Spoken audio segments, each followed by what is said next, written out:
Today's topic is polycythemia. Polycythemia is the direct opposite of anemia. While anemia signifies or means reduction in red blood cells, polycythemia simply refers to the abnormal increase in red blood cells. The abnormal increase in red blood cells. So polycythemia is a blood disorder in which the body produces too much of red blood cells. And the excessive production of the red blood cells might be due to excessive or hyperactivity of the bone marrows or excessive secretion of erythropoietin from the kidney. Alright, I said polycythemia refers to the abnormal increase in the production of red blood cells. And this increase could be due to one, excessive production of red blood cells from the bone marrow, and excessive production of erythropoietin by the kidney. Alright? So in polycythemia, the hemoglobin level is also high. It's abnormally increased. In males, the hemoglobin concentration is about 17 grams per deciliter. That is okay. What is the normal hemoglobin concentration in males? Yes?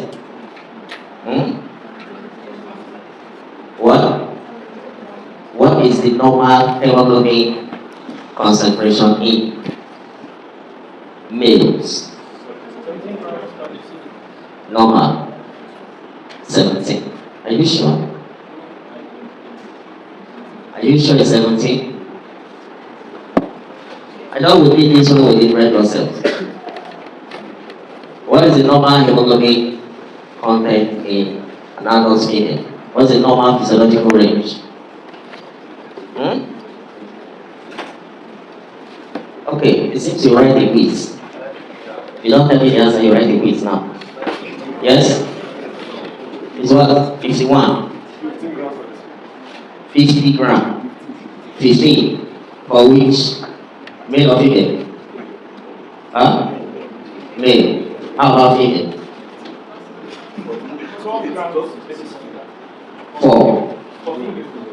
14 grams. There's a range which I gave you in class. 12 to 13.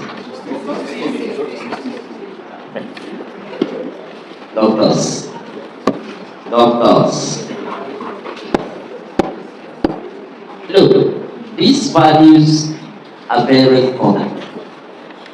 And you must have them at your fingertips. It's not something you begin to guess. If you are going to become a doctor, you should know the physiological values for everything. Because if you don't know the normal range, there is no way you will know when the thing has increased abnormally or decreased abnormally.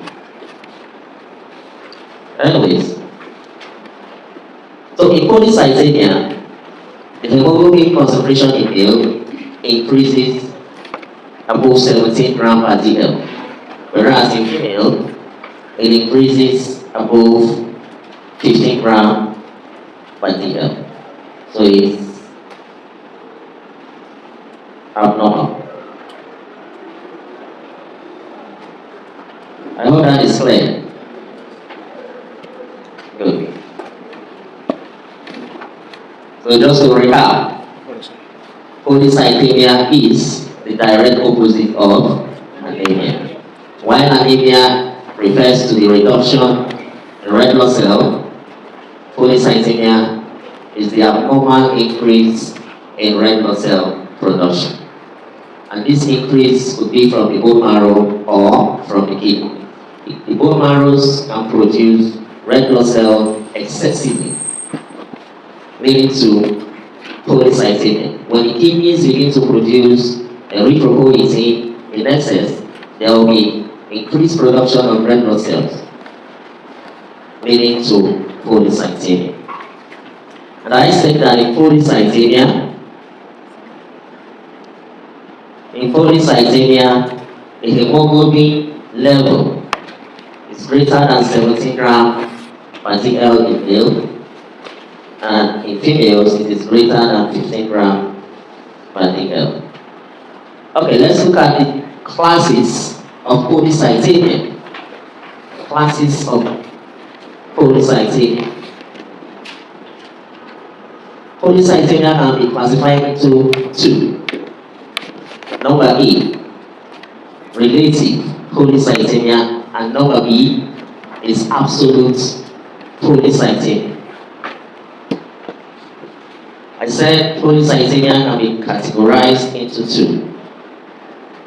Number A, relative polycythemia, and number B, absolute polycythemia. The absolute polycythemia is subdivided into two types. I is the primary polycythemia, also known as polycythemia vera. And then the other subtype of absolute polycythemia is the secondary polycythemia. This secondary polycythemia is subdivided into two types. You have the appropriate and inappropriate polycythemia. Alright? So let's take them one by one, beginning with the relative polycythemia. Relative polycythemia occurs in low ECF volume states or low volume states. Alright? And this type of increase in red blood cell is due to compensatory mechanisms. Because when someone has dehydration,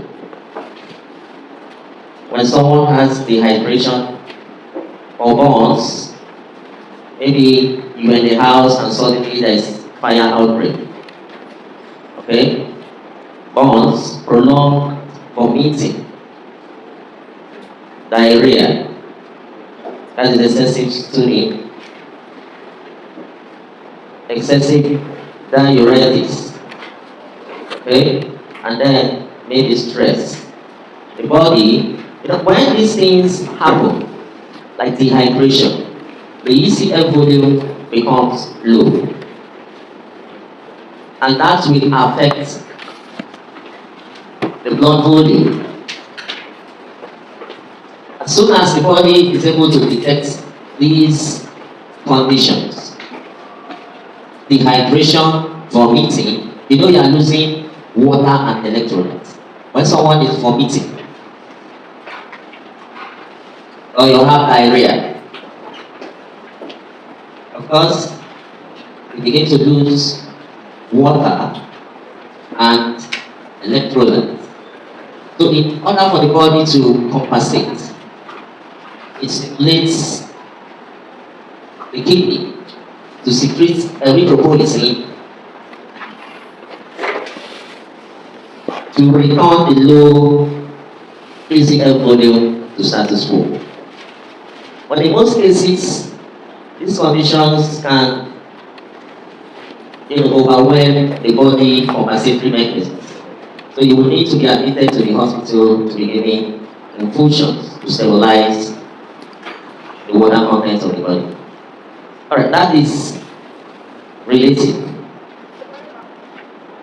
polycythemia. And then the next one is the absolute polycythemia. As previously mentioned, absolute polycythemia is classified into two types. The primary polycythemia, also known as what? Good. Also known as polycythemia vera. And then the secondary polycythemia. Alright? Now, the The difference between primary and secondary polycythemia is simple. In primary polycythemia, the increase in red blood cell count is due to stimulation of the bone marrow. So that excessive increase in red blood cell is from the bone marrow, because the bone marrows are producing red blood cell in a very higher state, excessively. But in secondary polycythemia, the abnormal increase in red blood cell is from the kidneys.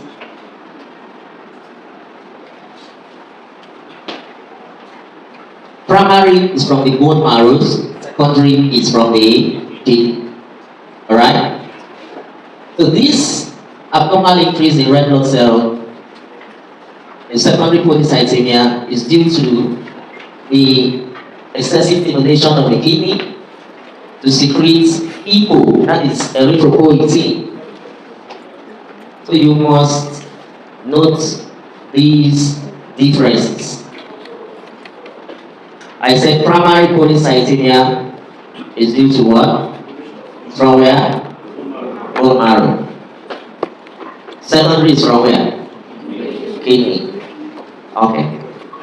Because I know that I will ask you now, some of you will say it's from the heart. Or you can call the testes.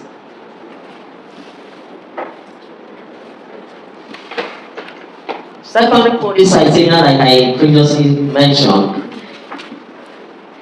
is subdivided into compensatory increase in erythropoietin secretion and the inappropriate increase in erythropoietin secretion. Okay, compensatory, also known as appropriate and inappropriate polycythemia. Okay, what happens during compensatory or appropriate polycythemia? The thing is, this type of polycythemia is not pathological but is physiological. The appropriate or compensatory erythropoietin increase of polycythemia is physiological.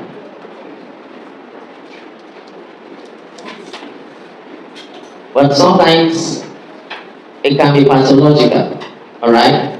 Physiological, for example, when you travel using a flight, okay, you ascend from sea level to the atmosphere, or in places where they live in high altitude. For example, Kenya. As human beings ascend upwards, you may think that there will be increase in oxygen. But the truth is, if you ascend from sea level to high altitude, the oxygen tension is low. So for the body to compensate for that low oxygen tension, the kidney is stimulated. In fact, hypoxia is the primary stimulator for erythropoietin release. Whenever there is low oxygen tension, the kidney senses it and begins to secrete erythropoietin. And this erythropoietin will of course begin to stimulate the production of more red blood cells. And don't forget that it is these red blood cells that transport oxygen to the body tissues and cells. Alright? That is compensatory mechanism. Inappropriate polycythemia can also be pathological. If, for example, a person has cardiac disease or pulmonary disease, it's going to affect the transport of oxygen to the body cells and the tissues. So, the body actually tries to also compensate for that low oxygen tension. So, but situations like high altitude could be what? Physiological. Exercise is another physiological mechanism by which erythropoietin is secreted under the appropriate polycythemia. Exercise. For example, if you are doing exercise, you begin to gasp for air. In fact, the muscles uses oxygen at a higher rate. But the kidney will try to compensate by secreting erythropoietin to ensure that oxygen is delivered to the tissues without any lack. Okay, inappropriate erythropoietin increase can result from tumors of the kidney. Tumors secreting erythropoietin cells in the kidney. Okay? This one can cause excessive secretion of erythropoietin, which will in turn lead to an increase in red blood cell production. Tumors of erythropoietin secreting cells in the kidney. I hope that is clear. Okay.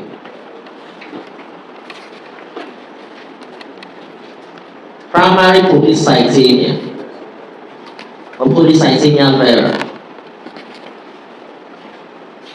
is one of the myeloproliferative disorder. It is a slow growing type of blood cancer in which the bone marrow produces too many red blood cells. So I told you earlier that the primary polycythemia results from the bone marrow. Okay? It is also a clonal stem cell disorder in which there is an alteration in the pluripotent progenitor cells. That is the colony forming unit for erythrocyte production is working in a higher rate. Okay? And that can lead to excessive proliferation of erythroid progenitor cells. If you go and look at the chart I gave you under erythropoiesis, right? You will know that erythropoiesis begins from where? From where? Pluripotent stem cell. From the bone marrow. And that differentiates to form what? Colony forming units erythroid. You guys don't read. You don't read, I don't know what you do with your brain. Anyways, going forward, the risk factor for this condition is age. So when the person is above 60 years, they are likely to suffer from polycythemia. Male are more at risk than females. And then if there is a family history of polycythemia, then it is likely to occur in a person. Then let's look at some of the clinical features of polycythemia. In the early stage, there are no signs and symptoms.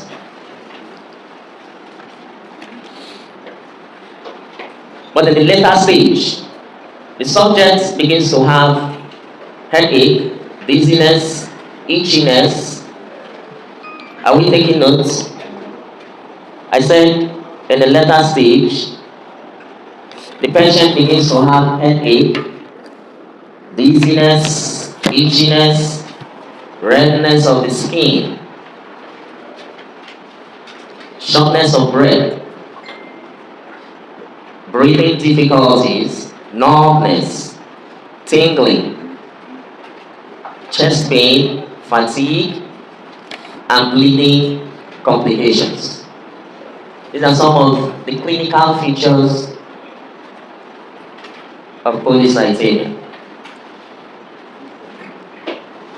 Okay, this slides further explain some of the signs and symptoms of polycythemia. In addition to the ones I mentioned before, there can be weight loss.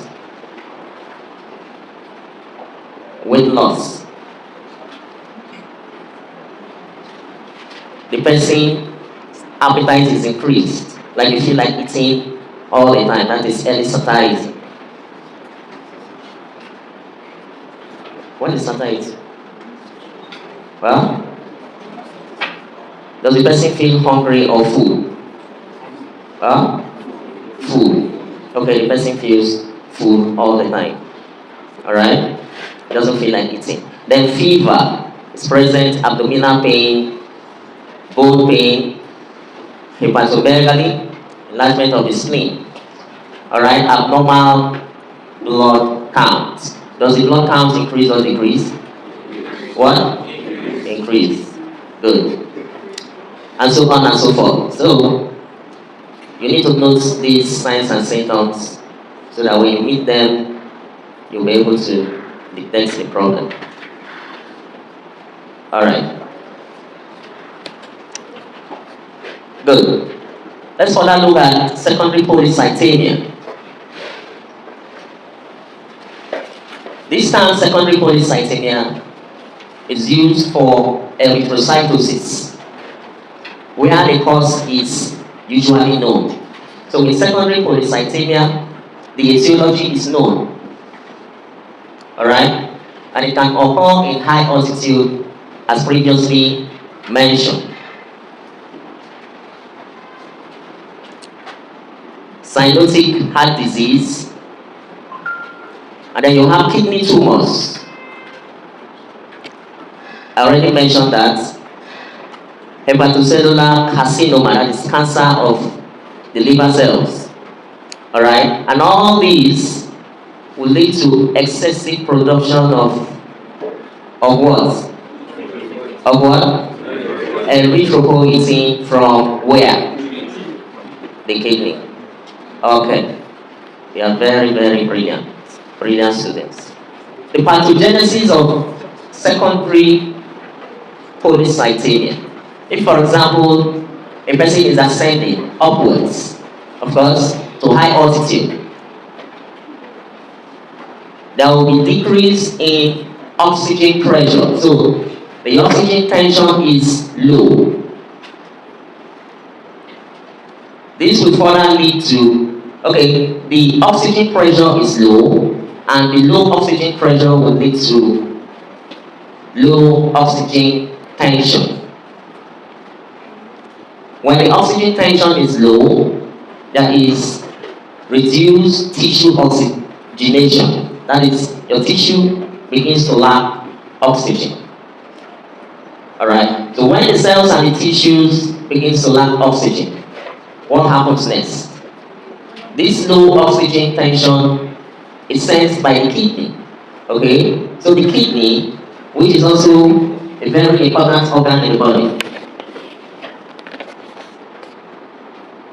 will receive low oxygen from the blood. And that would stimulate the kidney. I told you, hypoxia, that is low oxygen tension, is the primary stimulator of the erythropoietin from the kidney. So the kidney will increase production of erythropoietin. This in turn would now lead to an increased erythropoiesis. That is, increased production of red blood cells. And then when that happens, there will be increase in red blood cell count. Alright? So that is a brief pathogenesis of polycythemia, secondary polycythemia.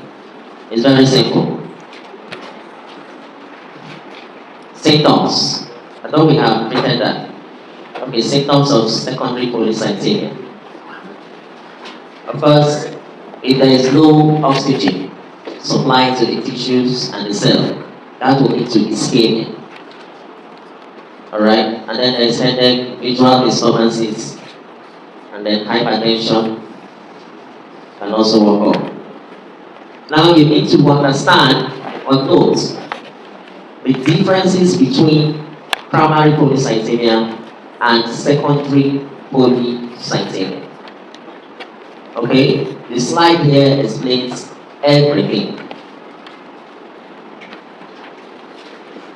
So in primary polycythemia,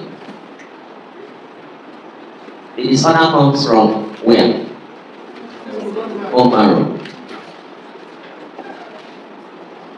Okay, so it's a stem cell disorder. The secondary is due to various causes. Alright? And then this primary polycythemia is not associated with hypoxia. Hypoxia simply means low oxygen tension. But secondary is associated with hypoxia. Right? In primary, erythropoietin secretion is it increased or reduced? Reduced. And then in secondary, it is what? Increased. Of course. Splenomegaly in primary polycythemia is positive. So there is always enlargement of the spleen. And then it is negative in secondary polycythemia. Uric acid increases in primary polycythemia, but it is normal in secondary. Alright? And then amongst other differences. So you need to go back, study the differences between primary and secondary polycythemia. Alright. That ends our lecture on red blood cells, because all this while we're talking about red blood cells and we just finished the applied physiology of red blood cells. Alright? I think we've treated anemia, we've treated all the forms of anemia, and then we've done polycythemia. All those ones are associated with red blood cells. So the next thing we need to look at is leukocytes. Leukocytes. Another word for leukocytes is white blood cells.